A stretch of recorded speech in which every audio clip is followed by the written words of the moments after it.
j'espère que tu vas bien. Alors là, je suis au Brésil avec la jolie Elodie et aujourd'hui, je voulais te présenter le projet, enfin te présenter, j'ai déjà fait une vidéo sur le sujet, enfin même deux, j'en ai mis deux sur ma chaîne et pour une fois, ça va être en français. C'est le projet We Are Human, tu sais, c'est les questions que je pose sur l'identité et c'est vrai que depuis qu'on s'est connus, on a pas mal discuté sur ce sujet en fait, ouais. Étant donné qu'elle aussi elle a reçu une double culture et je me suis dit que ça pourrait être hyper intéressant de pouvoir faire ça avec toi. Et voilà, elle a dit oui, donc on va pas commencer. Allons-y. Super. Alors, qui es-tu? La question la plus compliquée. Ouais, je crois que c'est la question la plus dure. Alors, je dirais que je suis une jeune femme qui va bientôt avoir 24 ans. J'attends mon gâteau d'ailleurs. Issue d'une double culture, effectivement, c'est un des points importants de mon identité. Ma mère est française et mon père est d'origine angolaise. Mais je ne suis pas que ça, je suis plein d'autres choses. Je suis aussi une grande sœur, je suis aussi une bosseuse, je suis aussi une curieuse, une voyageuse, plein de choses. Que de beaux atouts. Il y a des défauts aussi, t'inquiète pas. La deuxième question, c'est quelle est ta nationalité? Du coup, j'ai déjà répondu. Moi, je suis française, je suis née en France et mon père est d'origine angolaise. Donc, lui, il est venu en France il y a déjà plusieurs années. Donc, du coup, je suis la première génération à être née en France. Mais on en a déjà discuté et je t'avais dit que je voulais demander la nationalité angolaise. Parce que justement je considère que ça fait partie de mon identité, que ces deux facettes-là font partie de mon identité et j'aimerais bien avoir la nationalité.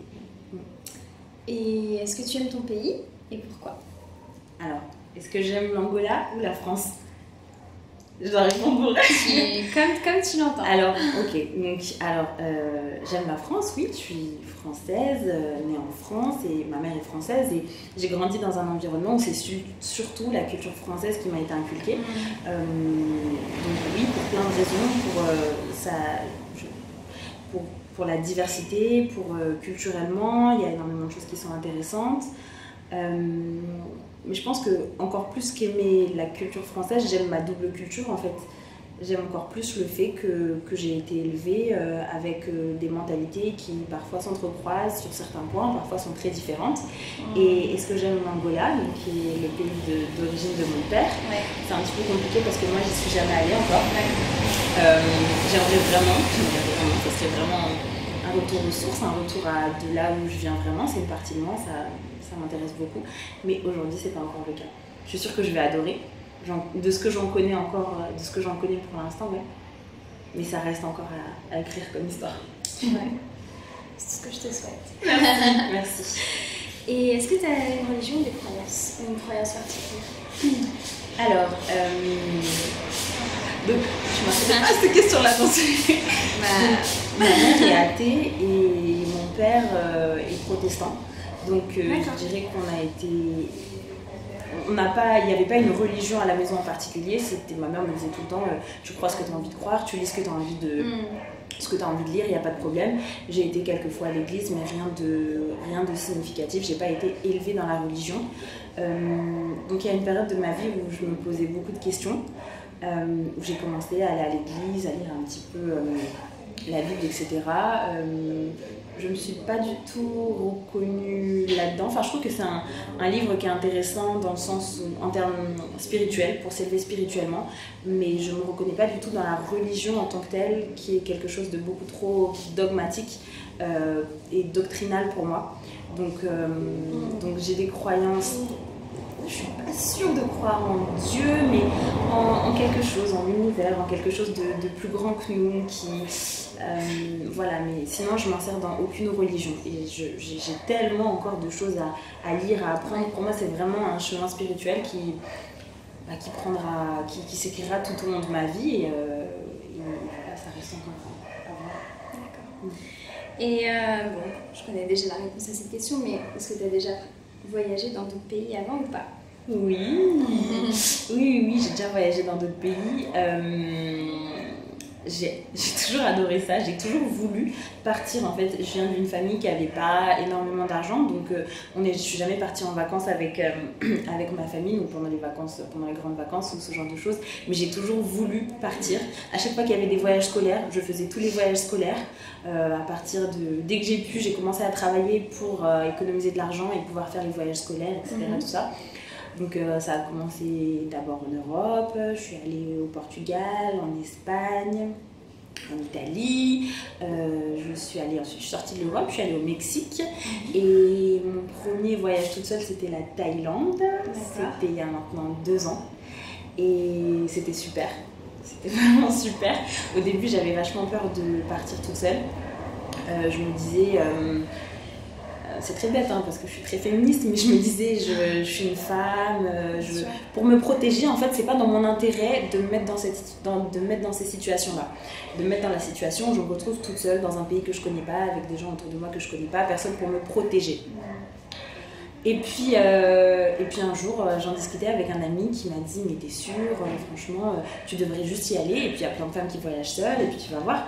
Et là, il y a une grosse communauté de femmes qui voyagent seules, donc que ce soit sur des groupes Facebook, sur des groupes WhatsApp, sur des blogs, et ça aide énormément, ça rassure énormément. Et je me suis dit, ok, je prends mon sac à dos et j'y vais.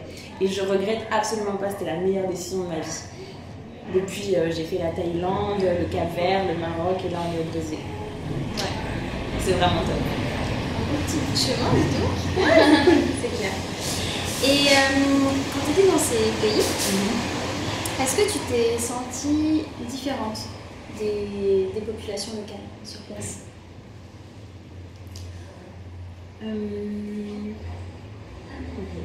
Bah, tu vois, ça me fait penser à un truc, c'est que quand j'étais au Cap-Vert, et ben, tout le monde me ressemble. Je ressemblais à tout le monde. La population, globalement, elle est très mélangée. Il y a des personnes qui ressemblent à des latinos, jusqu'à des personnes qui sont très foncées, mais très très mélangées. Et la majorité, ils sont métis et ils ont le même type de couleur de peau que moi. Et quand j'étais là-bas, je me suis dit, c'est fou, c'est le premier endroit où je vais, où tout le monde me ressemble. En France, tout le monde ne me ressemble pas, tu vois, en fait. Donc la question, elle est à poser dans l'autre sens, plutôt. Le seul endroit, enfin un des seuls endroits où je ressemble à tout le monde, et maintenant il y a le Brésil aussi quasiment, c'est le Cap-Vert. Donc en fait, je me suis toujours sentie différente, sauf dans ces endroits-là. C'est ça qui est drôle. C'est là où je me fonds dans la masse en fait. D'accord, c'est hyper intéressant comme réponse. Parce que la question d'après c'était qu'est-ce qui t'a fait sentir justement similaire ou semblable aux personnes avec qui tu étais sur place, tu vois? Ouais. Je pense qu'on est... je pense que... on parlait sur la question de l'identité, je pense que notre identité, c'est ce que nous renvoient les autres. Tu vois, par exemple, on a discuté, et puis moi je disais, je suis noire, parce que les gens, quand ils me voient, ils disent que je suis noire, même si ma mère est blanche. Et là, j'ai bronzé, ça fait déjà 1 semaine que je suis au Brésil. Je suis pas arrivée comme ça, aussi, il faut le dire. Donc voilà, et donc effectivement quand je suis dans d'autres pays, alors en Thaïlande typiquement, il y avait plein de gens qui voulaient prendre des photos avec moi parce que j'étais noire, tu vois, parce que je portais mon afro, parce que voilà. Donc c'est en ça que je me sentais différente. Le premier critère en fait c'est physiquement différente, et on se sent beaucoup plus... on se fond dans la masse, beaucoup plus avec les siens quand on ressemble aux autres. Et tu vois, ça amène la question de la représentation, c'est hyper important, dans le sens où tu te dis, moi je suis une jeune fille en France et il n'y a pas, maintenant il y en a quelques-unes, mais il n'y a pas de femmes qui me ressemblent, qui font de la politique, il n'y a pas de femmes qui me ressemblent, qui sont PDG d'entreprise. Et c'est là où tu te rends compte que ces questions de représentation, c'est hyper important pour l'image pour la construction de l'identité. Et justement... ma prochaine question, c'était qu'est-ce que pour toi l'identité? Est-ce que tu peux nous donner ta définition de l'identité? Ma définition de l'identité. C'est compliqué. Ma définition de l'identité. Comment est-ce que je me définis? Déjà, l'identité pour moi, c'est quelque chose en mouvement, du coup. D'accord. Parce que je me définissais pas de la même façon que maintenant. Par exemple, avant, j'aurais pas particulièrement mis en avant le fait que je suis une femme, tu vois. D'accord. pas en termes... je suis un être biologiquement associé au féminin, mais dans le sens je suis une femme dans la société et ça a certaines incidences, tu vois, ça a certaines conséquences. L'identité, qu'est-ce que c'est? Ouais, pour moi, c'est surtout quelque chose qui est en mouvement. Et c'est quelque chose à quoi c'est quelque chose à quoi on se raccroche, mais c'est forcément quelque chose d'ancré dans un environnement en fait. Moi, la personne que je suis actuellement, j'ai une certaine identité quand je suis en France, j'ai une certaine identité quand je suis au Brésil ou quand je suis ailleurs, tu vois. C'est tout ce que je peux dire. Non, c'est intéressant. Et tu penses que qu'est-ce qui a construit ton identité? Est-ce que tu penses que c'est plus l'héritage que tu as pu recevoir de la part de ta famille, de la société, etc. Ou alors sur les choix que toi tu as fait? Est-ce que tu penses que l'identité, on l'a choisie ou alors elle nous est imposée?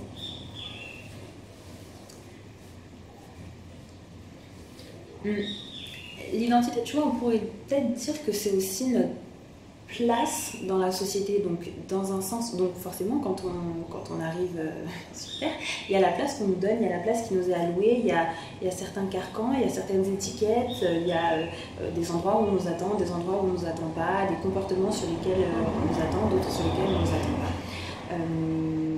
Et je pense que tout notre environnement, enfin je pense qu'on est forcément tous le fruit de notre environnement. Ça c'est sûr. Ça a forcément une incidence sur la personne que je suis aujourd'hui. Par contre, il y a un moment où, quand on prend conscience de certaines choses, il est de notre responsabilité, je pense, pour vraiment se réaliser pleinement en tant qu'être humain, de se poser la question de l'identité qu'on me renvoie. Est-ce que c'est vraiment ça que j'ai envie d'être?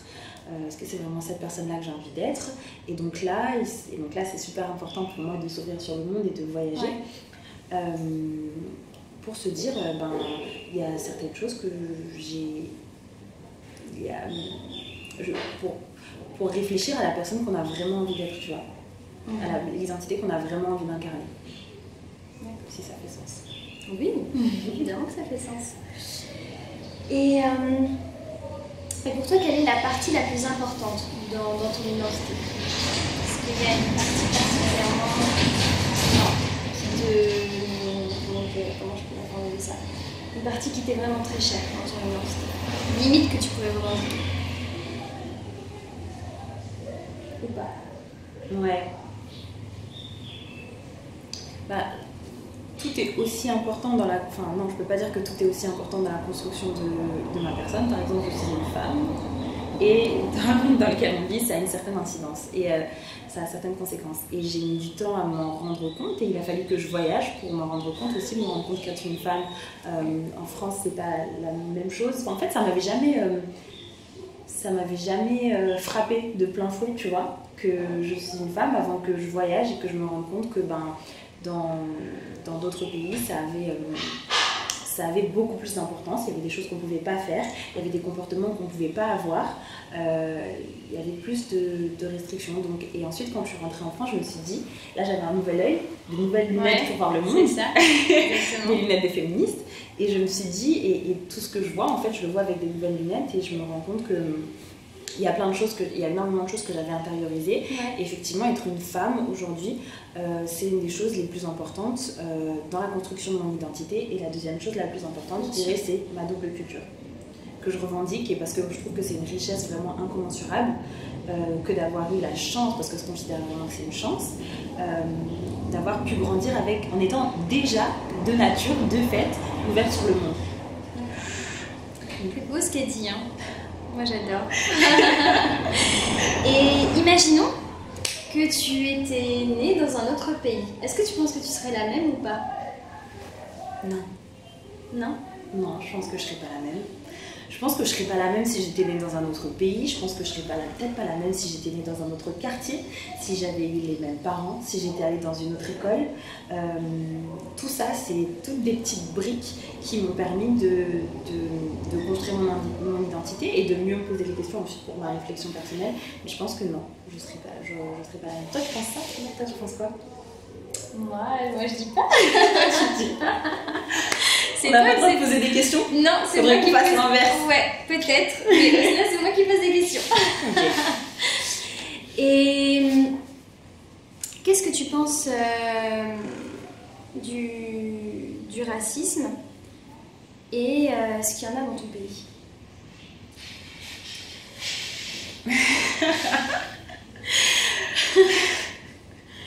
Qu'est-ce que je pense du racisme? C'est mal. C'est pas bien. Non, en fait, je pense qu'en étant issu d'une double culture, en fait, c'est drôle parce que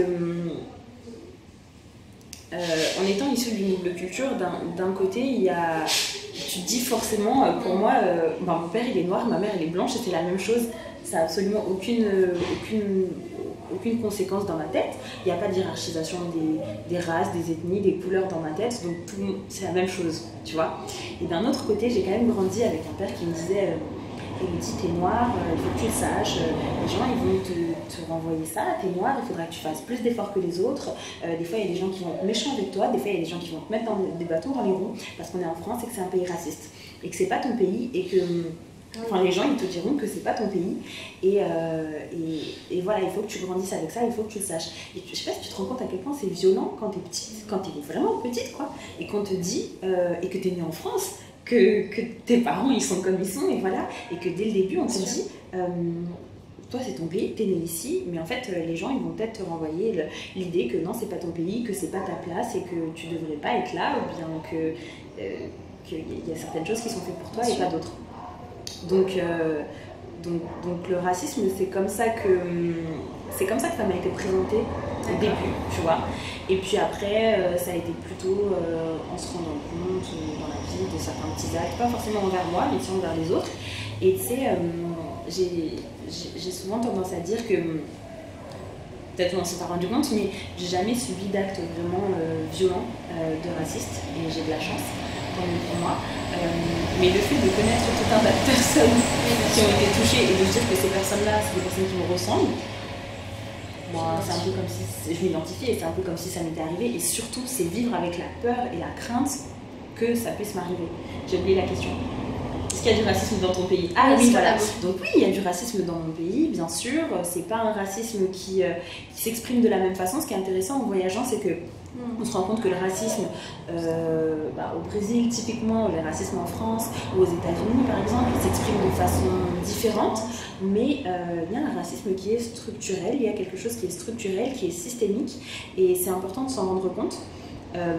Parce que à nouveau c'est des autres lunettes pour voir le monde et une autre façon d'appréhender le monde et oui il y a des actes racistes mais c'est pas juste Coucou, alors je t'explique, hier on a tellement parlé que j'avais plus de place sur ma carte mémoire, du coup ce que j'ai fait c'est que j'ai pris mon appareil photo pour pouvoir supprimer des vidéos et là maladroite comme je suis j'ai fait tomber ma caméra et elle s'est cassée. Voilà, bref, peut-être que j'en parlerai dans une autre vidéo, mais là n'est pas le sujet. En tout cas, là je suis en train d'utiliser une petite caméra que j'avais pris avec moi, que je m'étais dit, si je vais dans des endroits qui craignent et tout machin, je pourrais la sortir.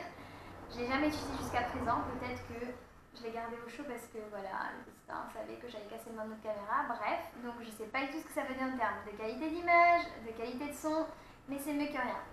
Du coup, c'est pour ça qu'on n'a pas les mêmes vêtements, parce qu'on est propre, on s'est changé entre temps, parce qu'on est le deuxième jour. et voilà, donc hier on s'était arrêté à la question de est-ce qu'il y a beaucoup de racisme en France, et tu avais développé pas mal de points, et tu allais aborder le point de la victimisation, il me semble, quelque chose comme ça. En gros, ce que je voulais dire. Donc là, c'est parti. Il me semble que ce que je voulais dire, c'est que ouais, il y a beaucoup de personnes qui me disent en France oui mais arrête, en France il n'y a pas tant de racisme que ça, regarde toi où tu en es par exemple, ce genre de choses.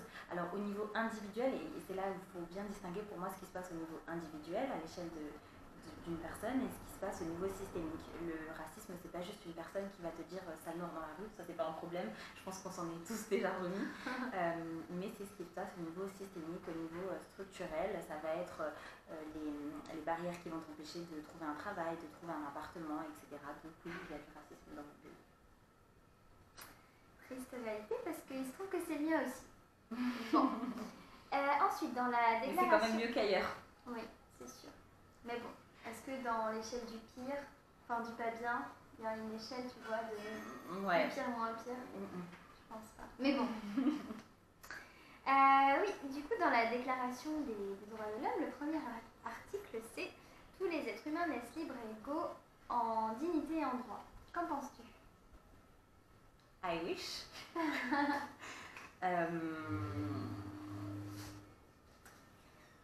Et ben, j'aimerais que ce soit vraiment le cas, mais ça c'est la théorie, et puis en face il y a la pratique, et il se trouve que non, tous les êtres humains ne naissent pas égaux sur le papier oui, mais il se trouve que dans la réalité, être né, même être née une femme noire en France, c'est pas la même chose que être née une femme noire au Brésil dans les favelas, par exemple, tu vois. Et on n'a pas les mêmes droits et on n'a pas droit à la même dignité, on n'a pas droit à la même reconnaissance en tant qu'être humain, tu vois. Et être né un homme blanc en France et être né une femme noire en France, c'est aussi pas la même chose. Très bien. Et dernière question, la 15e. Oui. On y arrive, enfin, après avoir ramé sur des jours. Si je te demande une définition d'un être humain, qu'est-ce qu'un être humain pour toi? On a dû lire les questions avant qu'on termine la vidéo. Bah non, qu'est-ce qu'un être humain pour toi? Qu'est-ce qu'un être humain? Waouh, c'est compliqué.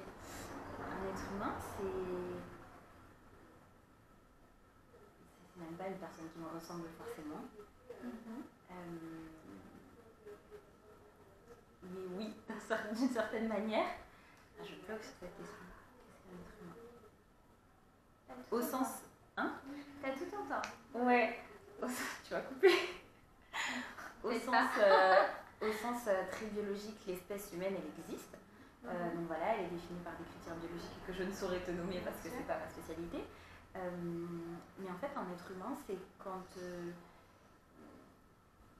j'arrive à me reconnaître dans l'autre, tu vois. Au final, on est tous les mêmes. Enfin, au final, pour moi, en tout cas, on est tous les mêmes. C'est quand j'arrive à avoir de l'empathie pour une personne, et j'arrive à avoir de l'empathie pour à peu près tout le monde, je pense. C'est en ça que je reconnais que la personne est un être humain, ouais. Je pense, hein. Le pouvoir de se mettre à la place de l'autre. De se mettre à la place de l'autre. Parce que, effectivement, moi je suis une personne pour qui il n'y a aucune hiérarchisation selon les races, les couleurs, les ethnies, quoi que ce soit, le genre. Donc oui. Avoir un être humain en face de soi, c'est avoir quelqu'un et pouvoir se mettre à la place de l'autre et qui peut se mettre à ma place aussi. Cette capacité-là. D'accord, je pense. Écoute, on finit sur une très belle définition. Je n'ai toujours pas eu jusqu'à présent, mais c'est très très beau.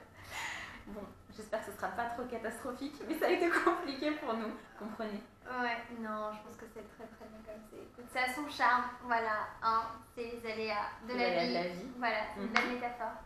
Bon, sur ce, écoute, j'espère que cette vidéo t'aura plu, que la personnalité de notre belle Elodie aussi, mais ça j'en doute pas.